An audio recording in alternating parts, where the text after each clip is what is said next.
não tem pastor. Então disse a seus discípulos: a messe é grande, mas os trabalhadores são poucos.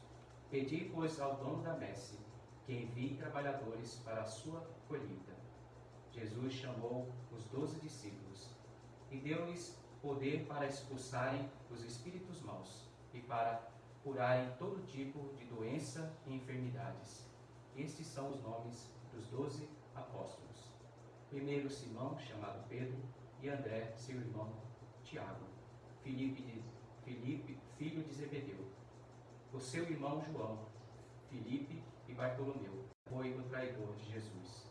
Jesus enviou estes 12 com as seguintes recomendações: não deveis ir aonde moram os pagãos, nem entrar nas cidades dos samaritanos. Ide antes as ovelhas perdidas da casa de Israel. Em vosso caminho anunciai: o reino dos céus está próximo. Curai os doentes, ressuscitai os mortos, purificai os leprosos, expulsai os demônios. De graça receberdes, de graça deveis dar. Palavra da salvação. Glória a vós, Senhor.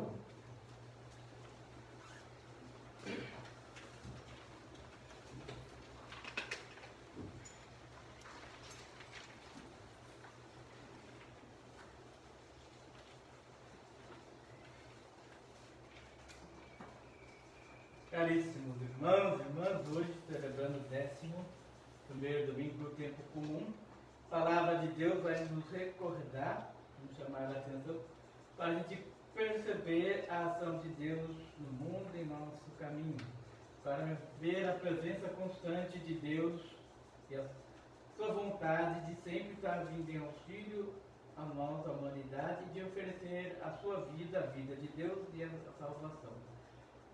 E ela vai sempre, o primeiro ponto que vai nos chamar a atenção, né? Como que Deus vai agir em nosso meio, como que Deus age em nosso meio, como a sua intervenção se concretiza no mundo. É através daqueles que Ele os chama, através daquele que Ele os envia e convida a ser o seu povo. E, um dos pontos do outro principais, né? Ele chama para quê? Porque, né? Para nós, que aceitamos o seu chamado e fomos batizados, para sermos sinais vivos do amor de Deus desde no mundo, para que a gente seja testemunha do amor de Deus e do próprio Deus, para que cada um de nós sejamos de fato então, esse sinal da presença viva de Deus. Por isso, nesse intuito, temos a primeira leitura, o livro do Êxodo. Traz Moisés, né? Deus vai fazer o convite a nós para que nós formamos o seu povo. E a primeira ali, Moisés, o intermediário, né? O primeiro ponto que nós temos que estar sempre atento é Deus sempre toma a iniciativa. Sempre no caminho da humanidade, Deus sempre tomou essa iniciativa de fazer essa aliança. O Deus da aliança, Ele sempre vai dar esse passo primeiro para fazer essa aliança com a humanidade, para constituir conosco essa aliança. Então, por isso, é preciso estar sempre atento e perceber essa iniciativa de Deus de fazer a sua aliança. E qual é, de fato, essa aliança que Deus quer fazer conosco? Mais do que os 10 mandamentos, né? De regras e normas, Ele quer fazer um laço de comunhão, de familiaridade conosco, né? Que nós sejamos de fato o povo de Deus e Ele seja o nosso Deus. E isso, mais do que seguir regras e normas, ter essa comunhão com Ele, ter essa familiaridade com Ele. Isso é o ponto primordial que nós precisamos resgatar, né? Ter essa comunhão com Ele, ter esse diálogo constante com Ele, para criarmos esse laço de família com o próprio Deus, com o nosso Deus que é Pai. E essa aliança que Ele faz sempre nos convoca, nos remete e envolve toda a nossa história, a história da humanidade. Sempre somos convidados a olhar para a nossa história da humanidade. Passado tem momentos primordiais do nosso tempo, né? Passado, presente e futuro. Porque o passado, né? Ali vai dizer, né? Viste do que fiz aos egípcios e como vos levei sobre as asas de águia e vos trouxe a mim. Um convite a rememorar os benefícios que Deus sempre fez em favor da humanidade, né? Como eu vos tirei do Egito, como eu te ajudei e assim por diante. Então está sempre olhando para trás para ver e perceber a graça e a manifestação de Deus na nossa vida, na nossa história humana. E assim, né, ao ouvir a sua voz, para escutar a sua voz, tomarmos uma decisão, já, né, possamos seguir os seus passos, possamos de fato ser essas pessoas que são sinais e testemunhas da presença de Deus. Né? E nós que aceitamos e fomos batizados, todos nós, a sermos da família de Deus, né? Deus sempre vai criar esse laço, essa familiaridade, né? E vai nos revelar os seus projetos, vai nos revelar a sua vontade, vai nos guiar, vai nos orientar e vai nos iluminar para que possamos criar e no mundo o reino dele. Mas é preciso que nós, que digamos, entre aspas, somos eleitos, somos chamados, somos enviados e aceitamos, né, essa eleição de sermos a família de Deus, né, não nos torna especiais, né, não nos dá privilégios. Então, essa relação da aliança aí nós temos que tomar cuidado. Né? Nós não nos tornamos filhos de Deus, né, não nos tornamos o povo de Deus para ter benefícios, para conseguir privilégios que nós às vezes trazemos para dentro e trouxemos para dentro da igreja, do mundo nosso social. Né? Quem manda, tem que ser através de insensado, louvado, né? Quem tem dinheiro também, né? Então é esse cuidado que nós temos. Né? Ser cristão, ser batizado não traz nenhum privilégio, não traz nenhum benefício, né? Não vai nos garantir, né, a presença da dor e do sofrimento da nossa vida. Né? Não vamos ter dor e sofrimento. E às vezes a gente quer isso, né? A gente quer fazer essa barganha com Deus. Né? Eu te sigo, mas tem que me livrar de toda dor, de todo sofrimento, tem que encher o meu bolso às vezes, né? Então é cuidado com essa relação. A aliança com Deus é que nós sejamos o povo dele, sejamos testemunhas da presença dele e junto com ele construímos um mundo de fato sonhado e pensado por Deus. Construímos o reino de Deus. Então, o primeiro ponto é que nós, a comunidade cristã, é chamada a ser testemunha viva e concreta do amor e da presença de Deus. Né? E essa aliança, esse acordo, então, também faz parte do projeto salvífico de Deus. Né?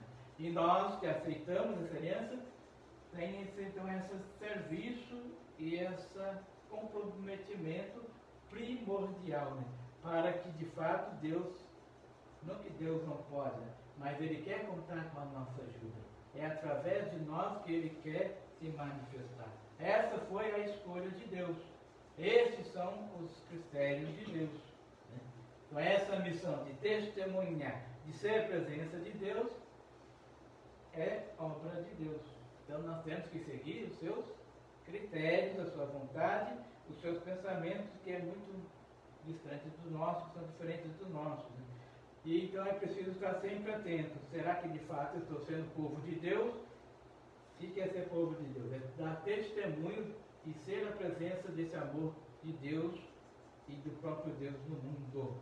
Por isso que o Evangelho vai trazer, né, o primeiro, digamos, chamado, vocação, né, dos 12 discípulos, apóstolos. Né? Então, Deus vai escolher o povo de Israel, agora vai escolher 12 apóstolos para dar continuidade à obra de Jesus. Né? Ele agora vai transmitir aos apóstolos e a cada um de nós essa continuidade de ser a presença de Deus e de ser o testemunha de Deus no mundo. E vai chamar esses 12 que vão dizer sim. O cuidado que nós temos que ter, né? Porque Judas Iscariotes está entre um deles, né? Então que a gente não, mesmo que a gente diga assim, tem que estar sempre dizendo esse sim para que não erramos o nosso caminho futuramente. Nada está garantido. Por isso que nós precisamos sempre da busca de Deus. Por que 12? 12 tribos, muito bem, mano. Deus vai escolher um povo, vai dividir ele em 12 tribos, que representa a totalidade ali do povo de Deus, né? E esses 12, como povo de Deus agora, novo povo de Deus, recai sobre eles esse compromisso de ser essas testemunhas visíveis e concretas de Deus. Por que isso? Porque o povo, digamos, de Israel estava, essa comunidade, né, estava meio que abatida, desanimada, desnorteada, meio que sem rumo, principalmente porque aqueles que estavam à frente não estavam nem aí para o povo. Buscavam de fato Deus pelo status, pelo poder, e queriam manter esse status quo. Eles queriam estar sempre à frente para dominar, para excluir e para seguir as suas vontades. É o cuidado que nós temos que ter, porque Deus não quer saber. Deus não vai se comprometer com as coisas do mal. Senão a gente teríamos que estar ainda fazendo sacrifícios de animais, indo a Jerusalém lá no Muro das Lamentações. Deus vai sempre escolhendo na história pessoas que de fato aceitam a sua proposta de um mundo mais justo, mais fraterno, que de fato leve com responsabilidade e constrói um mundo na justiça, na paz, no amor, na bondade.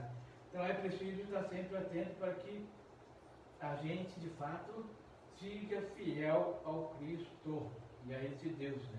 E esse Deus que é bondoso, cheio de compaixão, cheio de misericórdia, apesar das nossas falhas, apesar das nossas fraquezas, sempre vai dar esse passo à frente, sempre vai assumir a sua responsabilidade, permanecendo sempre fiel, vindo sempre em nosso socorro, em nosso auxílio, e sempre nos chamando a sermos de fato, a pertencer a essa família, a sermos profetas, a sermos testemunhas desse projeto, desse amor de Deus para a humanidade e a construir o seu reino em nosso meio, em nosso mundo.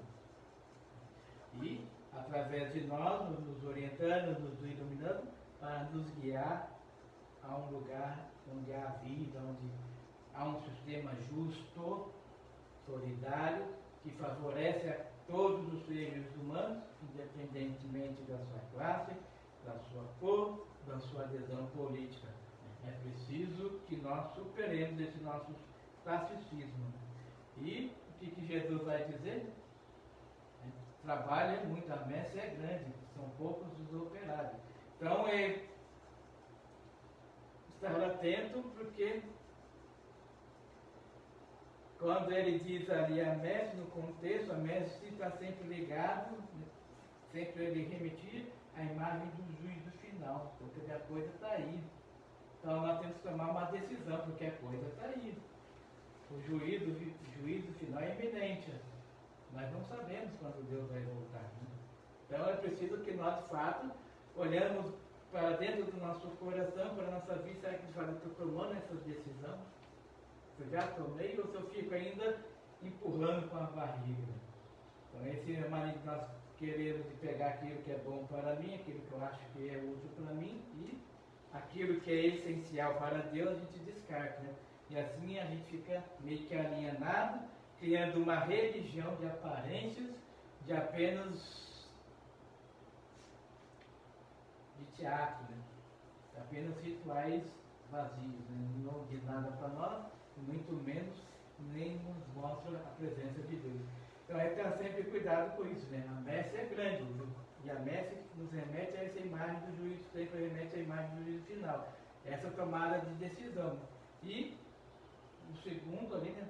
Pedir ao Senhor da messe novos operários. Então, a comunidade, Deus vai sempre chamar a comunidade à missão, e é preciso entender que essa missão de anunciar a palavra de Deus, de anunciar essa boa nova, de ser essa testemunha do amor e da presença de Deus no mundo, é uma obra de Deus. Então, nós temos que levar isso a sério, assumir isso com responsabilidade e, como é obra de Deus, eu falei, né? Os critérios são de Deus. Quem vai nos indicar os caminhos, quem vai nos indicar os modos, as regras, são Deus, não somos nós. E o que é preciso fazer, né? E a gente vai ver, olhando para a vida de Jesus, nos momentos cruciais, né? Não só, mas principalmente nos momentos cruciais, onde ele tinha que tomar uma decisão, né? Ele vai sempre se retirar e rezar. Vai conversar com o Pai, né? Jesus não teve privilégio, não teve esse benefício de ser filho de Deus. Quando ele assumiu a vida humana, então ele também tem que entrar nessa luta de busca, nesse diálogo, nessa comunhão, para receber essa força e iluminação de Deus. Né? Ele está sempre lá rezando, sempre meditando, e vai tomar essas decisões baseadas com a iluminação, com esse diálogo de Deus. Porque Deus, se a gente de fato tem uma comunhão profunda, entra nesse laço de familiaridade, Deus sempre vai nos revelar os caminhos que nós temos que seguir. Né? E Deus vai sempre nos mostrar o seu projeto, a sua vontade, aonde nós devemos seguir, para onde nós devemos seguir e quais são os critérios que nós devemos, de fato, colocar para que possamos sermos testemunhas vivas do amor de Deus. E, mais uma vez, quando Jesus escolhe os 12, a iniciativa é de quem? De Deus, de Jesus. Jesus vai escolher, vai chamar, chamou-os, e a gente não sabe quais critérios que ele usa. Então é o chamamento. Essa vocação é um mistério insondável de Deus. E a gente só vai conseguir entender um pouquinho quando a gente nos colocamos nessa comunhão e nessa familiaridade com Ele. Quando de fato a gente entra no ritmo do reino, entra no ritmo de Deus. Quanto mais entramos, mais a gente vai descobrindo as coisas de Deus e Ele vai nos revelando. Fora disso é impossível. A gente quer ser anunciador de Deus, quer anunciar a palavra de Deus, quer anunciar o reino de Deus, mas não rezamos, não lemos a palavra, não meditamos. Então já é meio que uma árvore morta, né? Vai ser uma árvore frondosa, pode ser uma árvore frondosa, bonita, mas não vai gerar frutos bons. É preciso então estar sempre buscando esse diálogo, essa comunhão, essa familiaridade, para que sejamos de fato arautos, ativos na construção desse reino de Deus, para que possamos levar e ser a presença de Deus, né? Esse Deus bondoso, amoroso e misericordioso, justo, compassivo, como Jesus nos mostrou e foi no seu tempo, e é hoje, através de nós, que Ele vai sempre nos mostrar esse Deus. Né? E por isso está sempre, então, para que a gente consiga ser essa testemunha de Deus, é preciso estar sempre consciente. Né? Se nós queremos construir o reino de Deus, se nós queremos transformar o nosso mundo, né? Temos que começar por nós temos que perceber no mundo todas as coisas que estão contrárias a esse reino. Por isso que Jesus ali vai dizer, vai dar, entre aspas, assim, né? Vamos entender bem, o poder de expulsar os espíritos mundos, de curar os doentes, né? De curar a enfermidade. Mais do que propriamente a gente fixar no sentido literal da palavra, de expulsar os demônios, de curar os doentes, isso sim também. Mas é entender que esse poder que Deus dá é de curar todas essas coisas, de expulsar esses demônios, é o que? A luta que nós temos que travar contra tudo aquilo que escraviza o ser humano e que nos impede de chegar a essa vida de comunhão com Deus, a essa vida de plenitude. Então, qual é o demônio, qual é a enfermidade do nosso mundo, da nossa vida? mais do que a própria doença, aquilo que nos impede de fato de sermos testemunhas, sermos filhos de Deus. Tem a ganância, tem o nosso egoísmo, a indiferença hoje, né? Então, é preciso estar ciente que a nossa luta é contra esses pensamentos, essas ideologias, né, que nos afasta de ter uma relação de comunhão, de familiaridade com Deus. Né? Então é estar sempre atento para a gente não ficar preso à literalidade da palavra. Né? O que ele de fato quer nos transmitir. Então, a nossa luta, a nossa missão de lutar contra tudo que destrói essa vida e a felicidade do ser humano. Essa vida e a felicidade do ser humano só se encontra em Deus. Então, tudo aquilo que nos afasta desse encontro, dessa comunhão de sermos de fato a imagem e semelhança de Deus, nós temos que estar sempre atentos para desencilharmos e superarmos esses egoísmos, essas nossas vaidades. E no chamamento ali, vai colocar os nomes, né? Algumas listas mudam um pouquinho, né? Mas aqui tem para Tadeu, no outro lugar chama-se Judas. Mas é importante perceber que nesse chamamento, nessa lista dos primeiros apóstolos, quem sempre começa? Qual o primeiro nome que sempre aparece? Pedro. Então, já vai indicando, né? Ali não é mais questão de estrutura de hierarquia. Né? Pedro vai ser a ponto de referência, né? Não como o nosso mundo, o nosso sistema aí que é, manda, desmanda, faz o que quer, que tem que ser a vontade dele. Mas a referência primordial para que ele nos conduza no caminho de Deus. E termina sempre com Judas Iscariotes, o traidor. Então, cuidado que nós temos que ter, né? Nós podemos começar bem no caminho de Deus, mas durante a nossa caminhada a gente pode se desvirtuar. E sabendo a história um pouco de Judas, né? Judas que já tinha também uma ideologia pronta na sua cabeça. Um Cristo guerreiro que com a força da violência e da espada libertasse politicamente Israel do jugo dos romanos. Né? Mas aí ele encontra esse Cristo bondoso, misericordioso, que ensina a respeitar, a amar o inimigo, não consegue se libertar desse vício, desse pecado, dessa estrutura injusta, vai trair Jesus. Então, é o cuidado que nós temos que estar sempre tendo.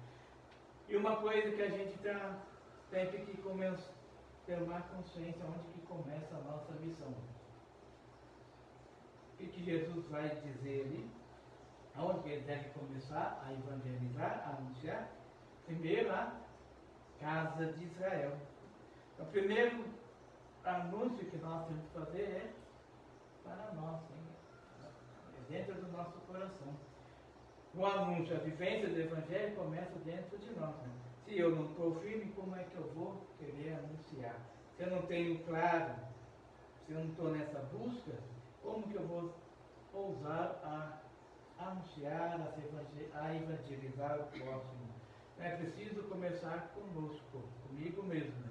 A minha busca constante de conhecer cada vez mais a palavra de Deus, de meditar, de estar sempre nessa vida, nesse diálogo, para que eu possa, com a luz, a força e a iluminação do Espírito Santo, eu possa transmitir mais, não só com a palavra, mas com a minha atitude, como gesto, esse amor de Deus, para que eu possa ser testemunha viva e concreta do amor de Deus no mundo.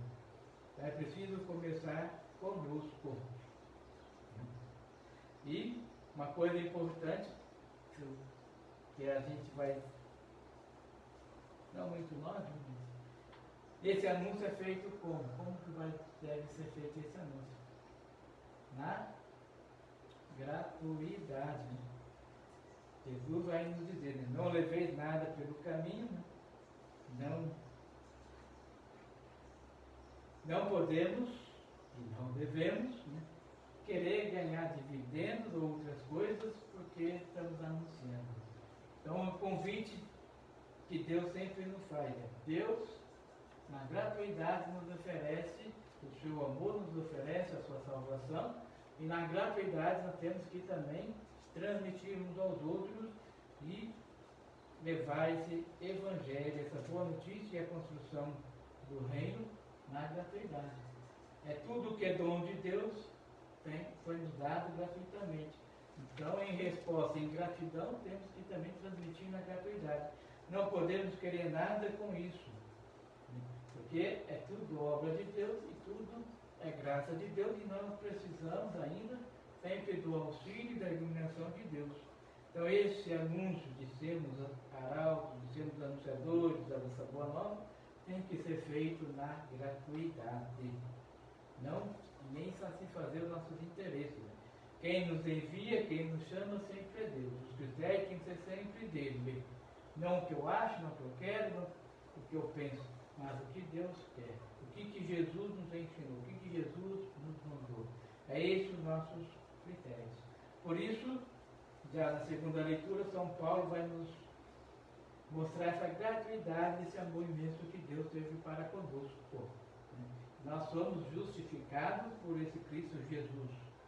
Em Cristo Jesus nós recebemos, né, esse dom total, essa gratuidade da salvação, sem mesmo nós merecemos. Ele nos salvou, Ele nos amou, quando ainda éramos pecadores. Então, é entender essa bondade, essa imensa gratidão de Deus. Deus sempre vem em nosso auxílio, Deus sempre nos chama, quando ainda não somos pecadores. Ele sempre oferece a salvação, né, independentemente da nossa vida. Nós, que a partir do momento que nos colocamos nesse caminho e deixando que Deus nos conduza, nos transforma, vamos nos tornando cada vez mais a imagem e semelhança com a Ele nos criou. E assim Paulo vai nos chamar para ver que a história da salvação, né, se nós olharmos a história da salvação, né, e a história de Deus, é linda história de amor. Porque Deus, na sua bondade, no seu infinito amor, vai sempre vir em socorro ao filho.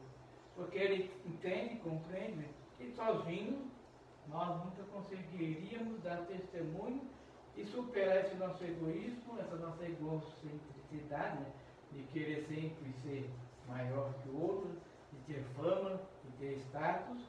Não é só com a força e com o auxílio de Deus. E Ele, na sua imensa bondade, vem sempre em socorro e em auxílio a cada um de nós, para que possamos superar essa nossa egocentricidade, esses nossos desejos egocêntricos e sermos de fato pessoas mais humanas, seres de fato humanos, criados à luz de Deus, à imagem e semelhança dele. É preciso que nós nos abramos a nossa vida, o nosso coração a esse amor de Deus. As nossas comunidades têm que hoje aprender muito. No lugar da comunidade pode entrar qualquer um. Dentro da igreja, a igreja é feita para todos, conforme a caminhada e vendo o testemunho. Aí que é o problema, né? Vendo o nosso testemunho de amor, como nós nos portamos, como nós nos relacionamos, né, a pessoa possa se converter, assim como nós, né? Mas a pessoa vem para a igreja, às vezes é a mesma coisa que ir lá para o bar, né? O mesmo relacionamento que ele vê lá fora, ele vê dentro da igreja. Então, como que é, se nós não nos convertermos, como que nós queremos que ele se converta? E às vezes, por isso que a gente, até meio que inconsciente, a gente expulsa as pessoas da igreja, com medo de ver que a gente é igual a eles. Então ele tem que ter um lugar diferenciado, né? Diferenciado por quê? Não que são pessoas privilegiadas, porque nós somos melhores, mas porque nós nos encontramos e acreditamos nessa proposta de Deus, porque nós vivemos uma experiência profunda com esse Jesus. Por isso que esse é sinal, né, de Deus no mundo, ser a presença de Deus. Como que nós acreditamos e ousamos de ser batizados e seguir essa proposta de caminho de Deus, se nós não somos transparentes nessa proposta, nesse caminho. Se o sal perde o sabor, nós somos convidados a dar esse sabor ao mundo, a construir um mundo diferente. Né? Os nossos sistemas sociais, políticos, econômicos, e às vezes até o religioso, vai construir sempre na base do poder. Quem manda, manda. Quem tem dinheiro faz o que quer. Para ter esse cuidado que nós temos que ter. E às vezes na igreja acontece a mesma coisa. Né? Transforma a igreja em quintal da minha casa. Né? Um coleiro de galinheiro até às vezes. Então é preciso tomar cuidado. A igreja é sempre chamada a ser sinal concreto e visível desse amor de Deus, desse testemunho. E começa com as nossas atitudes, com a nossa vida e com como nós vamos usar essas nossas estruturas. Não é acabar com as estruturas, com essa estrutura de organização que nós temos, mas é usá-las para que nos ajude a levar mais longe e mais perfeitamente o projeto de Deus e a construir mais rápido o reino de Deus.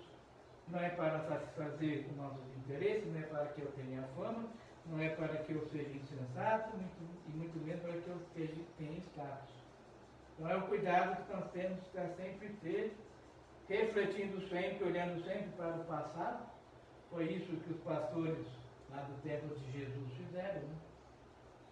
Usaram a sua posição religiosa para ganhar dinheiro, para ter fama, para ter poder e para mandar e desmandar, esquecendo do povo, esquecendo de ser a presença de Deus no meio do povo e esquecendo do próprio Deus. E às vezes achando que o próprio Deus vai, digamos, assumir essa proposta, essas malandragens, essas barganhas. Deus não se compromete com a injustiça, Deus não se compromete com esses sistemas. É preciso que nós, então, reflitamos, abramos nosso coração e ver se de fato a gente está aceitando essa proposta de Deus, se estamos construindo esse reino de Deus, se estamos sendo a presença e testemunha desse Deus bondoso, amoroso, aonde quer que nós estejamos. Né? Em casa, na igreja, no trabalho, na faculdade. E se estamos levando esses valores para toda essa organização e esses sistemas humanos. E aqui há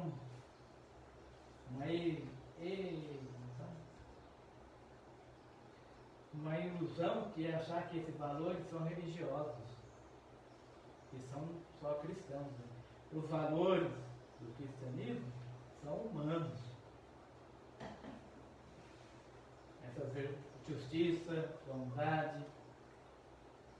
Se Deus criou o ser humano, vem de Deus, por tabela. Mas assim, já no mundo grego, eles já sonhavam com isso e já idealizaram essas ideias que nós, cristianistas, pegamos muito bem essa coisa boa. Não vem do cristianismo e não vem de Deus. Vem também a base de Deus, que Deus nos criou. Entendeu? Mas já vem do anseio da humanidade. Já vem de uma humanidade de pessoas, né, que vão meditando, que vão refletindo sobre a vida. E uma meditação, uma reflexão séria. O que de fato nos torna humanos, o que de fato nos faz seres humanos. Aí vão aí, ó, essas virtudes, esses valores que nós, cristianismo, principalmente Paulo, pegou e trouxe para nós, para nos ajudar a apontar o caminho e a ser mais como fala? Atividades, né? Ter mais instrumentos para nos tornar mais humanos e mais pessoas de fato religiosas à imagem de Deus. Com essa compreensão nós temos que ter. Esses valores que muitos dizem que é da religião, na verdade vem da humanidade. Já começou bem antes do cristianismo. Mas é claro que eu creio que Deus criou o ser humano, e ao criar o ser humano, né, mesmo que, por isso que mesmo qualquer um já tem esse Deus dentro de si, mesmo para apagar, né, como vai dizer o filósofos antigos, né? Essa semente de Deus já está em cada um de nós. E alguns homens sérios vão meditar e refletir sobre essa vida humana, que de fato nos torna seres humanos. Até chegar ali em Cristo, nos mostrar esse homem novo, esse homem de fato criado por Deus. Bondoso, justo, amoroso, honesto, misericordioso. Então é com esses valores que nós temos que nos comprometer. É com esses valores que Deus quer que nós façamos aliança com Ele. Mais do que nós, os 10 mandamentos. Os 10 mandamentos são essas setas para que nós, no nosso relacionamento, indica para chegarmos a esses valores, né? Amorosos, respeitosos, solidários um com o outro. Mais do que seguir normas, é sermos pessoas com esses valores a qual Deus quer e construiu o mundo. Louvado seja nosso Senhor Jesus Cristo. Para sempre seja louvado.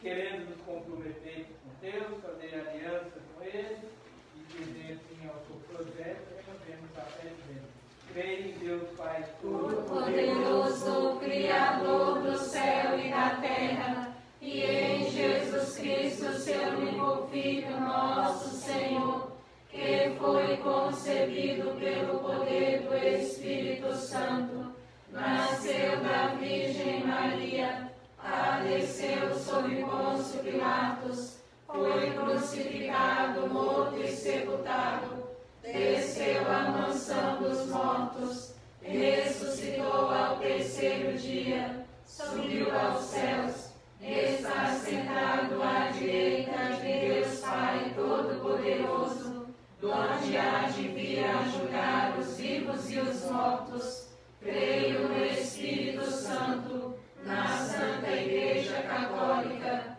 na comunhão dos santos, na remissão dos pecados, na ressurreição da carne, na vida eterna. Amém. Confiantes desse Deus bondoso, misericordioso, está sempre atento às nossas necessidades, e levemos aí as nossas preces, os nossos pedidos. Senhor, iluminai a vossa igreja e seus pastores, o Papa Francisco, nossos bispos, padres, diáconos, religiosos e religiosas, para que permaneçam firmes no anúncio do vosso reino, seguindo o exemplo de Jesus, nosso Mestre, nós vos pedimos. Senhor, escutai a nossa prece. Senhor, libertai nossos governantes da corrupção, da sede do poder, da ganância do ter, para que sejam promotores da justiça social, da fraternidade e trabalhem para superar situações de morte que continua gerando grandes sofrimentos. Nós vos pedimos. Senhor, escutai a nossa prece.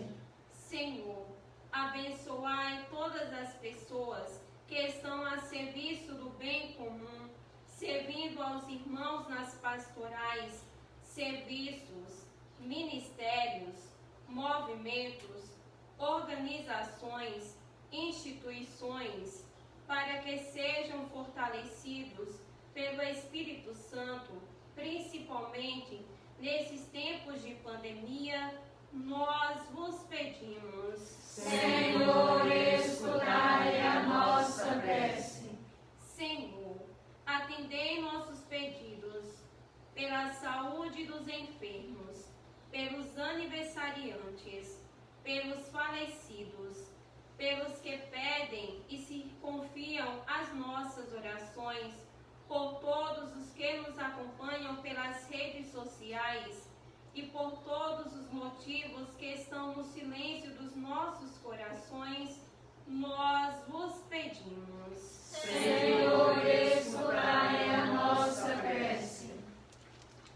Acolhei, Senhor, nossas preces, nossos pedidos que lhe fizemos por Jesus Cristo, nosso Filho, que é Deus convosco na unidade do Espírito Santo. Amém.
orar, irmãos. Eu mando aí que o nosso sacrifício seja aceito por Deus Pai Todo-Poderoso.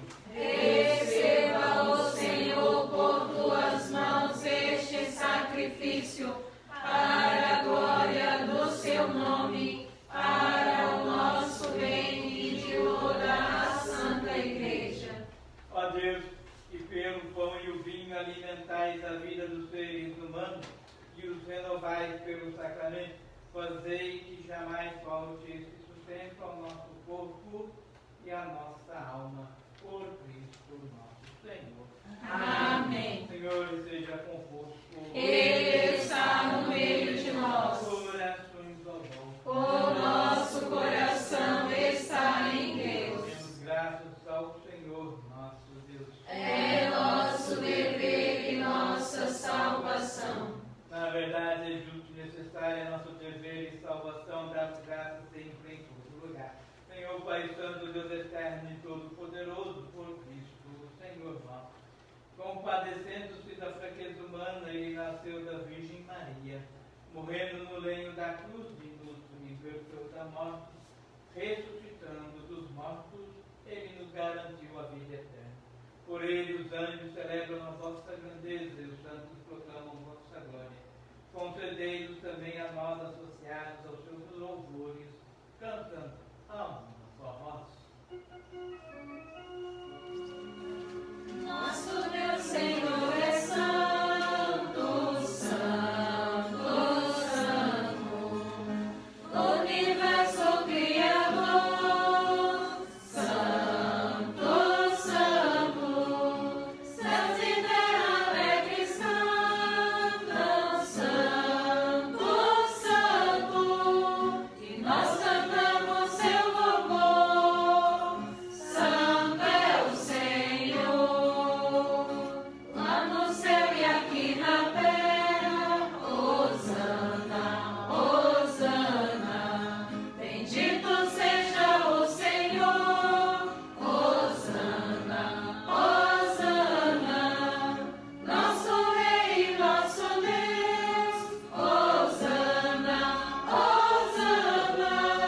A Ele glória e louvor, hosana ao Senhor. Bendito aquele que vem, hosana, amém. Bendito aquele que vem, hosana, amém. Na verdade, Pai, vocês santo e fonte de toda a santidade.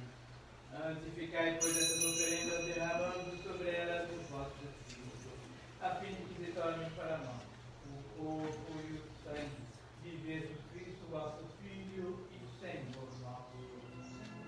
Santificai nossa oferenda, ó Senhor. Dando para ser entregue, abraçando livremente a paixão. Ele tomou o pão, deu graças e o partiu, e deu aos seus discípulos, dizendo: tomai todos e comei, isto é o meu corpo, que será entregue por vós.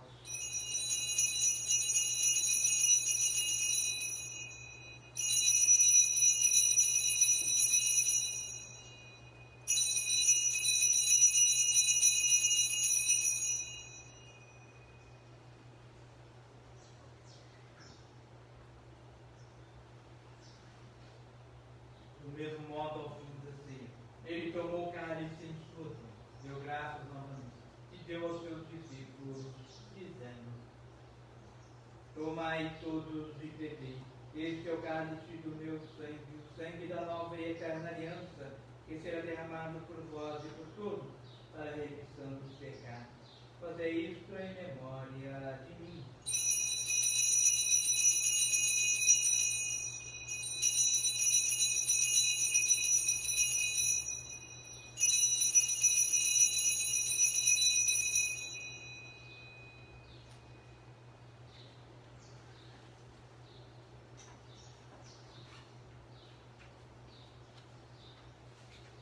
Eis o mistério da fé.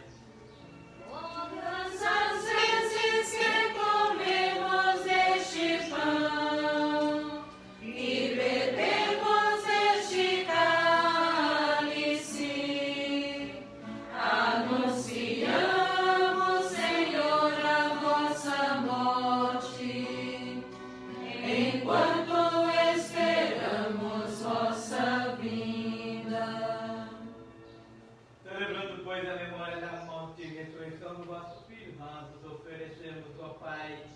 pão da vida e o cálice da salvação.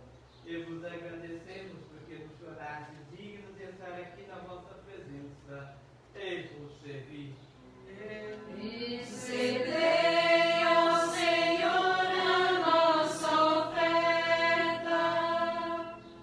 E nós vos suplicamos que, participando do corpo e sangue de Cristo, sejamos unidos pelo Espírito Santo, num só corpo.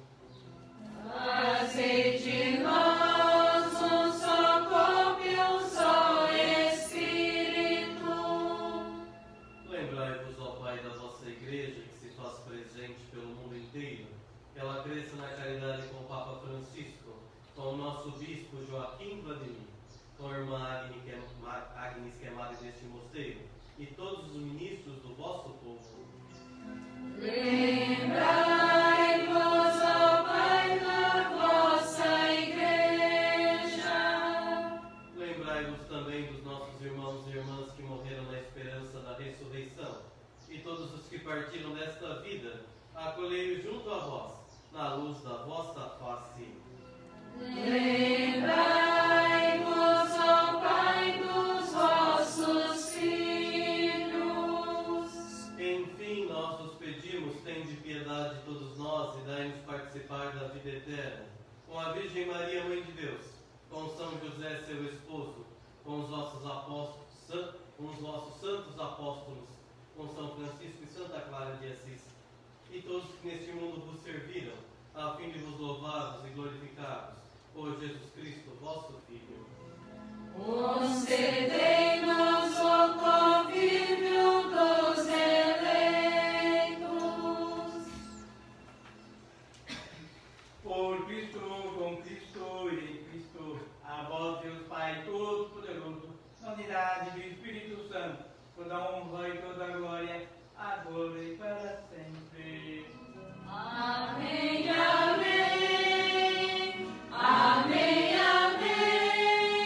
Honra e louvor ao Pai, que em Cristo nos salvou.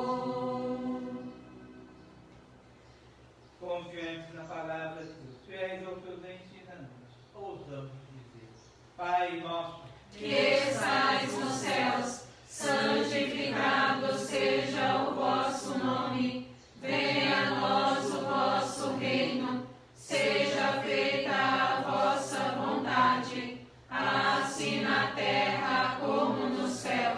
O pão nosso de cada dia nos dai hoje. Perdoai-nos as nossas ofensas, assim como nós perdoamos a quem nos tem ofendido.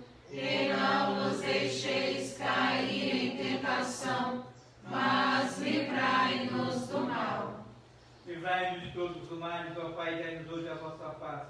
Ajudados pela vossa misericórdia, sejamos referentes do pecado e protegidos de todos os perigos. Enquanto vivendo a esperança, aguardamos a vinda do Cristo Salvador. Vós é o reino, o poder e a glória para sempre. Senhor Jesus Cristo, disseste aos vossos apóstolos: eu vos deixo a paz, eu vos dou a minha paz. Não olheis os nossos pecados, mas a fé que anima a vossa igreja. Dai-lhe segundo o vosso desejo, a paz e a unidade. Vós que sois Deus com o Pai e o Espírito Santo. Amém. A paz do Senhor seja sempre convosco. O amor de Cristo nos uniu. Cordeiro de Deus, Que tirais o pecado do mundo, tende piedade de nós. Cordeiro de Deus, que tirais o pecado do mundo, tende piedade de nós. Cordeiro de Deus, que tirais o pecado do mundo, dai-nos a paz.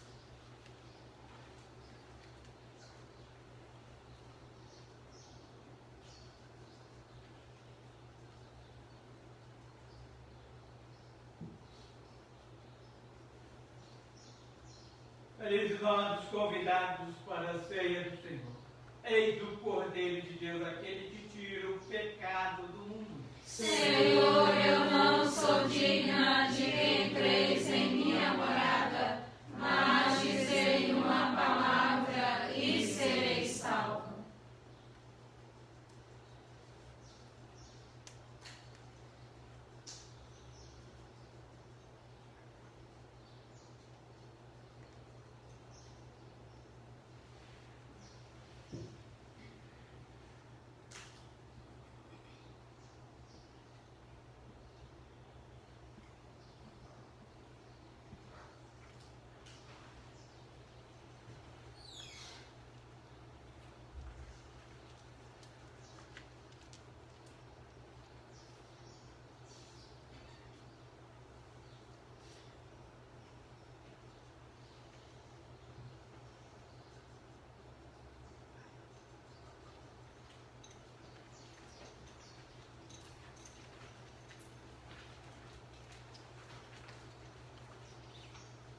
Filho e Espírito Santo. Amém. E em paz, ficam na paz. O Senhor sempre nos acompanhe. Graças a Deus.